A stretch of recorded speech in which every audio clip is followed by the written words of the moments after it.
The attempted freeze throws local leaders into confusion. They worry funding that benefited thousands across the area could disappear as soon as the hour. WIFR's Nathaniel Langley explores what's at stake. The questions on the community's mind: what happens when trillions of federal dollars are gone? Even though the freeze is on hold, nonprofits and local lawmakers scramble for answers. It's created a lot of uncertainty, first and foremost. We're trying to pull together. Farmers Rising is one nonprofit navigating new uncertainty as trillions of federal dollars could head to a political freezer. You're hurting farmers.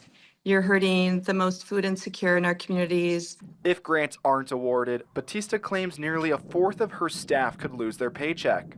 This could have a cascade effect in ways in which I believe are unintended. What's happening today is the president deciding to circumvent the law. And I say that very carefully. Lawmakers call the attempted freeze short-sighted. I don't want to play politics with people. I want to help people. I want to bring dollars back home. Rockford City Hall would lose 50 staff members, including those who spent the day learning if the freeze affects them. In my opinion, they've had to waste a hell of a lot of time today figuring out what all this means and how they can continue to help people in the city of Rockford.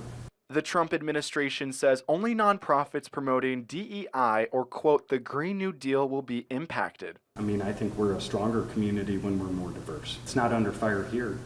It's not under fire in the Rockford I love. Farmers Rising argues it'll keep its inclusive environment, funding threats aside. We're not planning to step back from serving the most marginalized in our communities. We've gotten updates on the potential freeze almost hourly. We'll be sure to share the latest on air and online as we learn more. Thank you, Nathaniel. The Office of Management and Budget states the decision is to align federal assistance with the president's policies. The White House clarifies Medicaid should not be impacted.